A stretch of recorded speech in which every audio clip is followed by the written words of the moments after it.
Well, I hope you have plenty of sunblock on, Don. Oh, I haven't seen any sun in 4 years. Yeah, but billions of ultraviolet rays are bombarding us at this very moment. Don't blame me if you get a sunburn on your beak. Oh, well then I need a beak block. No, we don't want to block Beakman. No, turn him on. You're blocking my view.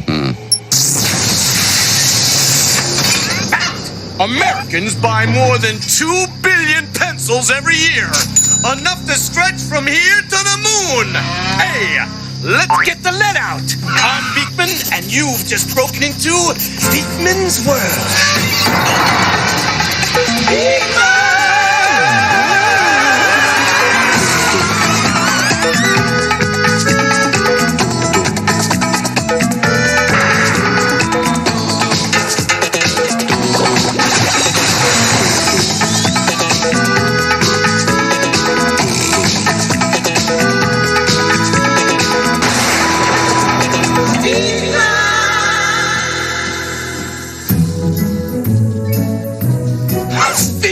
I'm starving for a question. Feed me. Oh, feed me. Browning and serving!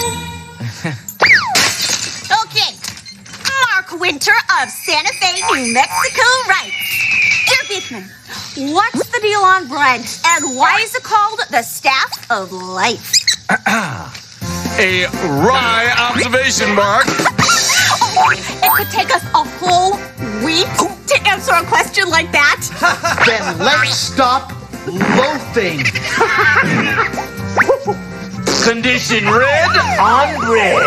Stop moving! Bread! The most widely eaten food in the world. It provides a larger share of our energy than any other food. That's why it's called the Staff of Life.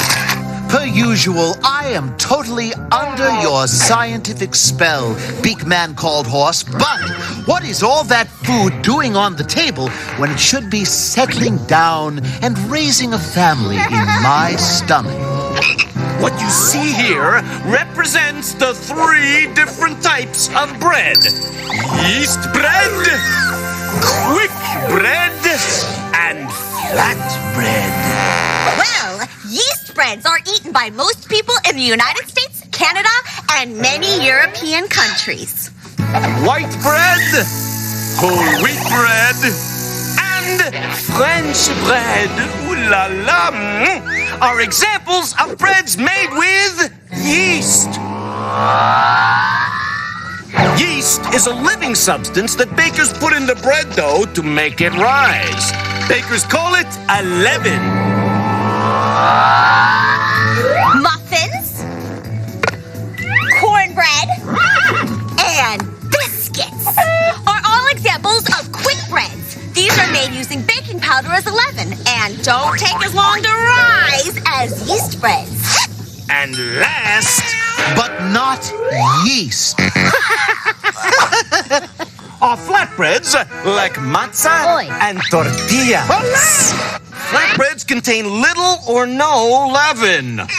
Ray, preheat the bogoscope to 350 degrees, if you please. Prehistoric people made flatbread by mixing grain like wheat or barley with water and baking the whole shebang on heated rocks. Historians believe Egyptians began baking yeast breads over 4,600 years ago. Wow! Cairo, home of the lean pastrami sandwich. You know, I was bred in old Kentucky, and I feel crummy about saying this, but where's the science? And of course, Where's the love? touche. If it's science ye want, it's science ye shall have, Lester. Yeast is a fungus, a family of organisms that includes mushrooms, molds, and the little critters that give you athlete's foot. You're familiar with them, aren't you? I am home to many and considered a fun guy by fungi. Here's what you'll need to do this experiment at home. 1/4 cup of warm, not hot water in a large measuring cup. A packet of dry yeast. And and a pinch of sugar. And one adult to help you. If you're going to do Beakman's experiments, do them precisely as he does, with the help of a grown-up. No substitutions. Oh, and above all, do them safely, yes. Now, we're gonna do this using about 4 times the ingredients because, well, that's the kind of knuckleheads we are. Put your sugar into the water and stir it up. Next, sprinkle on the yeast, but don't mix it. Now, leave it alone for 20 to 30 minutes and don't look at it.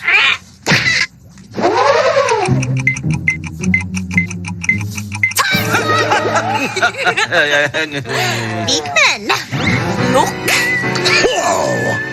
Our monstrous mixture has tripled in size. What happened? I have a question, too. What happened? Remember, yeast is a living thing, and living things have to eat. When we got the yeast wet, we woke it up, and it started eating the sugar in the water. And when organisms eat, they give off waste products. This process is called Fermentation. When the yeast eats the sugar, it gives off 2 waste products, alcohol and carbon dioxide gas. The carbon dioxide gas is what makes the dough rise. As the bread bakes, the alcohol evaporates and the yeast becomes deceased. But the gas bubbles stay in the bread, giving it a light, airy texture. See all the bubbles in this piece of bread? Yeast made the carbon dioxide gas that put those bubbles there. So, Mark Winter of Santa Fe, On the subject of bread, we've had our say. bada bing! Bada boom. Bada baguette. Ooh, come on. Speaking of eating, coming up next, it's time to play. What's for lunch? You may find it hard to swallow, but make sure you fly on back after this. Beakman's World will be right back. And now, back to Beakman's World.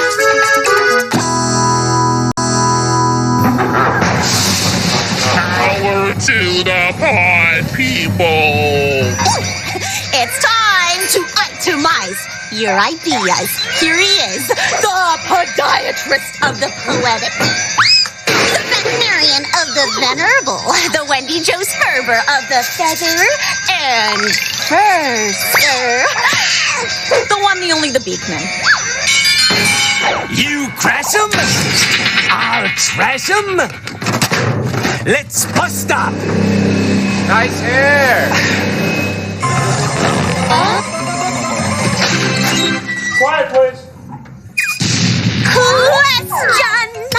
Gail and Pat Gable of Salem, Oregon, right? Dear Beakman, tonight there was a beautiful full moon. A full moon is twice as bright as a half moon, right? Yes, and I'm twice as bright on a full stomach. Correct answer, a full moon is 9 times brighter than a half moon. Ready?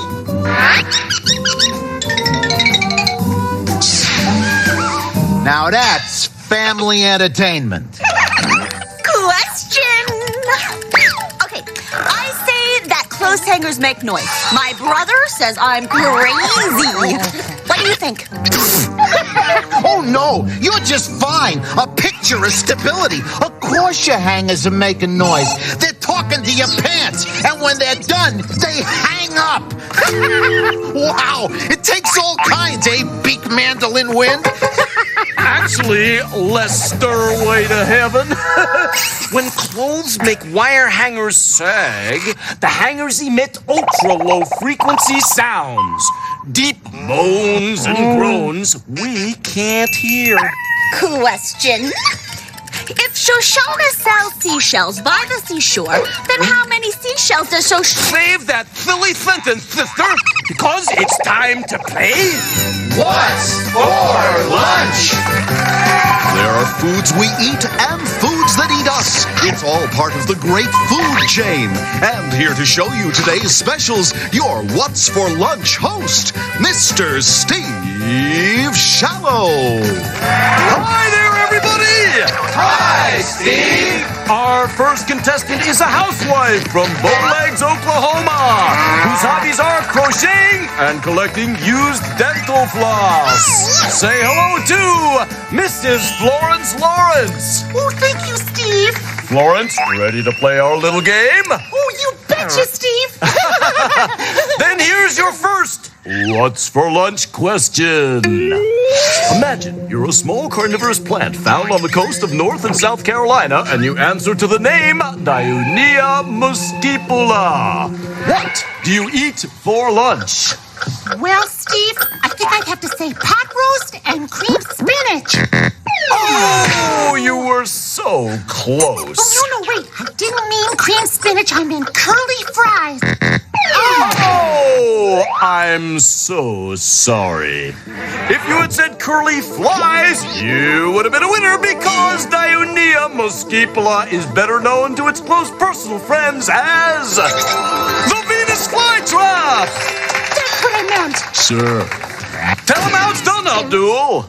Well, Steve, the Venus flytrap attracts insects with its sweet nectar. Its blade-like leaves have sensitive hairs that can feel when an insect lands on them. So, as the insect sits down for its meal, the leaves clamp shut and the diner becomes the dinner. This meat-eating plant creates special fluids that digest the soft insides of the insect, leaving the outer shell of the insect to blow away. Back to you, Steve. Well, Florence, you've been a lovely guest. Oh, well, so have I, Steve. And here is your parting gift. Tell her what she's won, Abdul. Yes, it's a new comb made from the finest polystyrene. It comes with its own ranch mink carrying case. Retail value 39 cents. Case not included. We'll see you next time on What's for Lunch?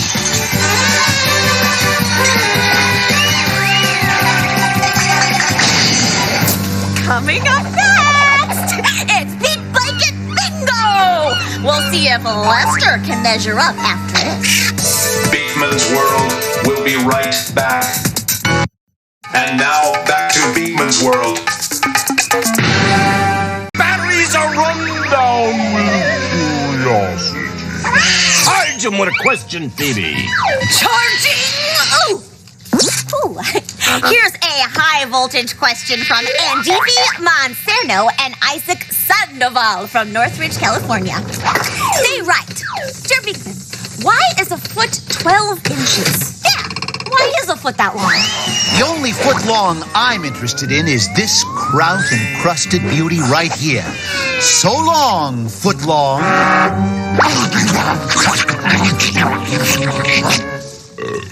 Actually, it's very simple. The word inch comes from the Latin word uncia, meaning 1/12. And an inch is 1/12 of a foot because there's 12 inches in a foot. Okay, so there's 12 inches in a foot. But how did they figure out how long a foot is in the first place? Great foot question, Lester. Give yourself a hand. Thanks. For the answer, we have to go back to bogoscopic times. Before people had rulers and yardsticks, they used their bodies to measure things. They'd measure distances in feet. Since they couldn't walk up a horse, they'd measure how tall it was by using their hands. And today, we still say a horse is so many hands high. There's only one problem with using your body to measure stuff. Phoebe, may I see your foot, please? Okay. Ooh. Okay, Lester, hand over your foot. Yikes. Now, Phoebe's adorable little Tootsie here is a dainty 8 inches. And Lester's magnum-sized gunboat here is at least 3 times that long. My mom says I'll grow into him. Anywho, if you measure the distance using Lester's foot, you'd get a much different number than if you measured that same distance using Phoebe's foot. You'd also get a lot more laugh. This was a major problem until early in the 14th century when King Edward II of England put his foot down. King Eddie made a law that every inch would be as long as this. 3 barley seeds placed end to end. Why barley seeds? He could have picked 3 acorns. He could have picked 6 gumdrops. He could have picked his nose. Right, Lester? Then we'd have the expression, give him a booger and they'll take a mile. You may think that's funny, but it's not. Actually, Phoebe, you were right. It doesn't matter what the king picked to be an inch. What's important is that he picked something and everybody agreed on it. Yes, he gave us standardization. Well, that means that people all over the world agree on what they mean by an inch, a gram, or a minute. Well, I think all of us can agree on one more thing. This yawn-inspiring lecture of yours needs a cool demo if it's going to measure up to my high standards. You know, you're right, Lester. You hear that music? We're sending you to a tropical island paradise. Coney, Staten, Long? No, Lassiter. Say aloha to Hawaii. Oh! Aloha! This is Lester reporting live from wet, wild, and wacky Waikiki Beach. Hi, Lester. Ready to do some experimenting? I sure am. Focus, Lester. All you have to do is measure the height of the palm tree using that yardstick. I can't measure it, Beakman. I'm not tall enough. Yes, you can, Lester. Here's what you do. You see the palm tree shadow? Yeah? Measure that.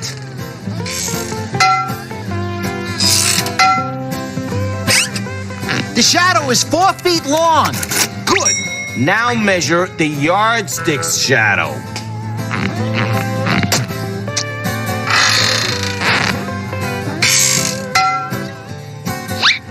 Yardstick shadow 1 foot long. Doo-dah, doo-dah, yardstick shadow 1 foot long. All the doo-dah day, all the doo-dah night, all the doo-dah day, all the... Ben, what does the yardstick shadow have to do with the height of a palm tree? Let's see what's on the animation channel. Okay, we know a yardstick is 3 feet long. And we just saw that its shadow at this moment is 1 foot long. So, the yardstick is 3 times as long as its shadow. I just found out the palm tree shadow measures 4 feet. Just like the yardstick, the palm tree is 3 times as long as its shadow. So we multiply the length of its shadow, 4 feet, times 3, which gives us 12 feet. So, the palm tree is 12 feet tall. All the doo-dah day, all the doo-dah night, all the day. And we measured it with only a yardstick and a shadow. In fact, now that you know how, you can measure the height of anything that has a shadow. Yeah, your house, or a tree, even your big brother. Hey, so and Davy and Isaac of Northridge, CA, to answer your question, we sent Lester away. Oh, Lester! We left him on the beach. Oh, there you are, Lester. I may not be coming home anytime soon. Wave to Beakman and Phoebe, Pamela Sue. Jerry Bender of Ontario, Canada wants to know, where does maple syrup come from? on track with the short stacks of flapjacks, Jack. Oh, so sticky around. Beakman's World will be back in a flash. And now, back to Beakman's World. Where does real maple syrup come from? From the sugar maple tree. During spring thaw, maple syrup makers traditionally put pipes called taps into the trees to collect the colorless, watery stuff we call maple sap. The sap is taken to a sugar house where it's boiled down to get rid of most of the water. What's left is pure maple syrup. And mighty good eating. See you next time. On Beakman's World. Well, Herb, once again, we learned a lot from Beakman. We sure did, Don. You know, the funny thing about learning, I mean, you'd think with all the stuff I learned, my head would fill up and I wouldn't be able to learn any more. Yeah, lucky for you, your head is still empty. Right. I'm one lucky bird. Brain. Yeah.